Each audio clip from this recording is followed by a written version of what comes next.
Hello everyone. कैसे हैं आप सब? आई होप कि आप लोगों की प्रिपरेशन बहुत अच्छी चल रही होगी। आज की इस वीडियो में मैं आपको ये बताऊंगी कि आप जो प्रीवियस ईयर क्वेश्चंस हैं उनको कैसे सॉल्व कर सकते हैं ताकि आप अपना जीआरएफ क्रैक कर सकें। देखिए 90% जो एस्पिरेंट्स होते हैं ना, वो प्रीवियस ईयर क्वेश्चंस सॉल्व तो करते हैं, लेकिन उन 90% में से सिर्फ 1 या 2% ही ऐसे होते हैं जिनका सिलेक्शन हो पाता है। ऐसा क्यों होता है? बेसिकली डिफरेंस क्या है जो 90% और वो 1-2% जो बच्चे सिलेक्ट हो रहे हैं वो कर रहे हैं? देखिए, डिफरेंस सॉल्व करने का नहीं आता, डिफरेंस आता है एनालाइज करने का। आपको प्रीवियस ईयर क्वेश्चंस को एनालाइज करना है। अगर आप सिर्फ आंसर्स कर रहे हैं कि हाँ ये आंसर है, ए ऑप्शन ठीक है, बी ऑप्शन ठीक है, तो आप यूजीसी नेट का जो सबसे पावरफुल रिसोर्स है that is previous year question, आप उसको सिंपली वेस्ट कर रहे हैं। मैंने जब अपना जेआरएफ क्लियर किया था तो मेरे पेपर का जो मेजॉरिटी ऑफ पोर्शन था ना, वो प्रीवियस ईयर से ही आया था।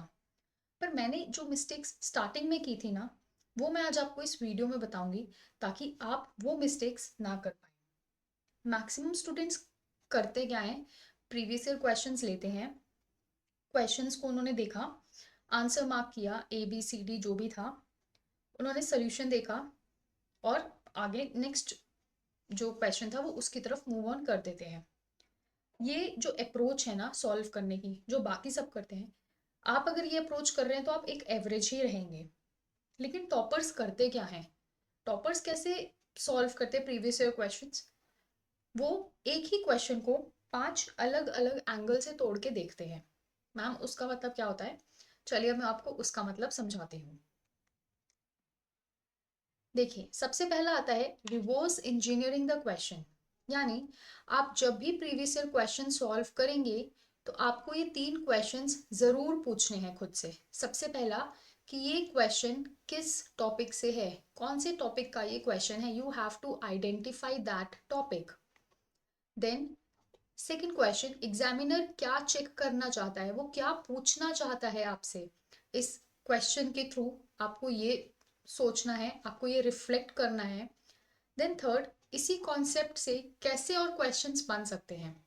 जैसे फॉर एग्जाम्पल, आपने कोई क्वेश्चन देखा प्रीवियस ईयर क्वेश्चन का, उसमें उन्होंने पूछा था characteristics of good communication, characteristics of good communication, और आपके पास मल्टीपल ऑप्शंस थे, A B C D and E, और कुछ ऑप्शंस थे A B C, B C D, ऐसे करके, ठीक है, डी ई ए, कुछ भी ऑप्शंस थे। अब जब आपने ये क्वेश्चन एनालाइज किया, आपने सबसे पहले क्या आइडेंटिफाई किया कि ये क्वेश्चन किस टॉपिक से है। आपने कहा this is from the communication unit, और कैरेक्टरिस्टिक्स पूछे हैं गुड कम्युनिकेशन के, यानी टॉपिक क्या है, गुड कम्युनिकेशन। एक अच्छा कम्युनिकेशन, एक इफेक्टिव कम्युनिकेशन क्या होता है, एग्जामिनर क्या चेक करना चाहते हैं।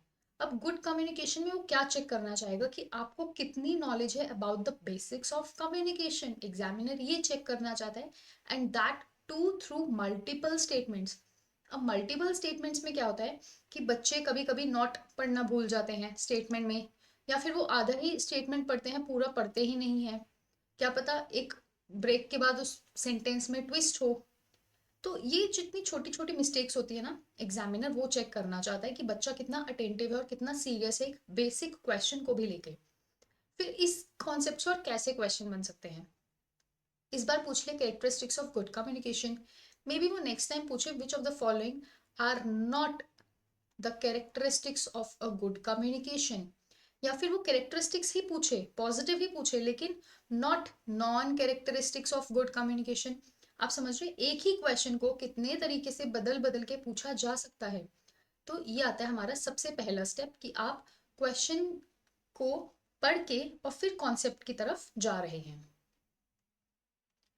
सेकंड आता है, आप पैटर्न्स आइडेंटिफाई कर रहे हैं। मतलब यूजीसी नेट का जो एग्जाम होता है वो रैंडम नहीं होता।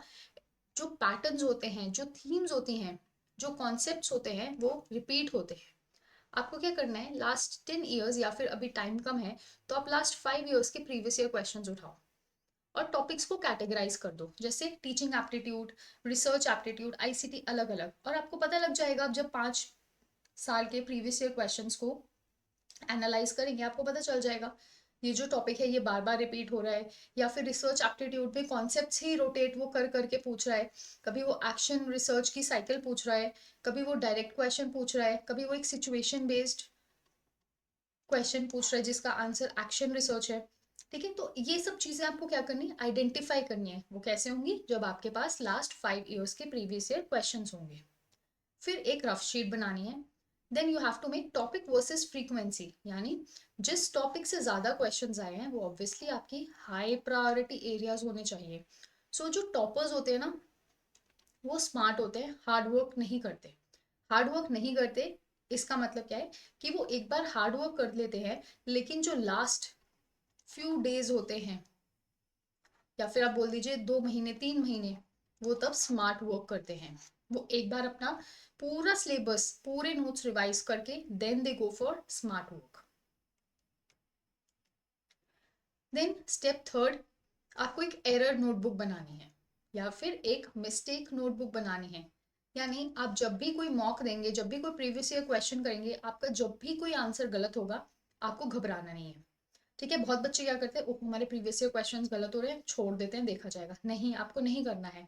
Take it as a chance कि आपका अगर क्वेश्चन गलत हो रहा है तो you still have time to improve yourself. That is a gold for you, golden opportunity है वो आपके लिए, आपने उसको वेस्ट नहीं करना है।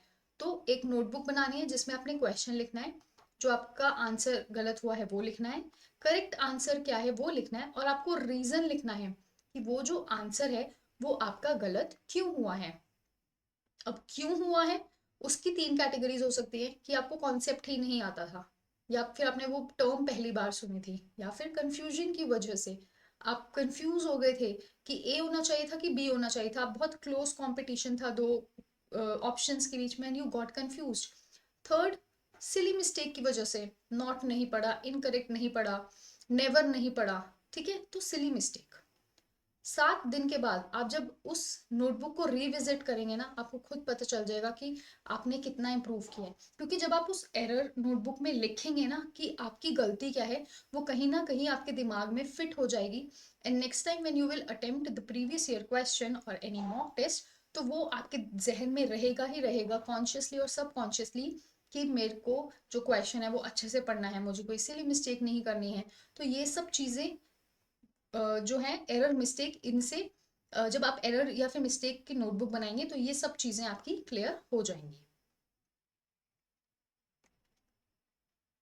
फिर एक्टिव रिकॉल करना है, यानी आपको सिर्फ पढ़ना नहीं है कि हाँ पढ़े जा रहे हैं पढ़े जा रहे हैं पढ़े जा रहे हैं, नहीं, आपको ऐसा नहीं कर रहा है। आपने कोई टॉपिक पढ़ा, ठीक है, जैसे आपने लेट्स से रिसर्च एप्टीट्यूड पढ़ा, रिसर्च एप्टीट्यूड के बेसिक्स पढ़े, क्या कैरेक्टरिस्टिक्स हैं, क्या ऑब्जेक्टिव है, या फिर आपने टाइप्स ऑफ रिसर्च पढ़ा। इमीडिएटली आपको प्रीवियस ईयर क्वेश्चंस लगाने हैं उस टॉपिक के, पूरा रिसर्च के नहीं।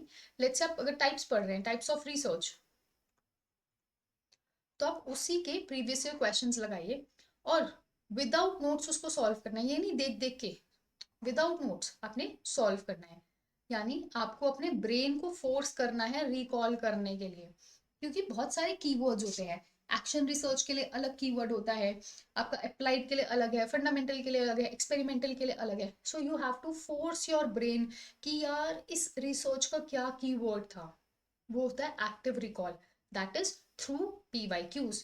तो यही जो टेक्निक है यही टॉपर्स यूज करते हैं, और यही टेक्निक मैंने यूज की थी।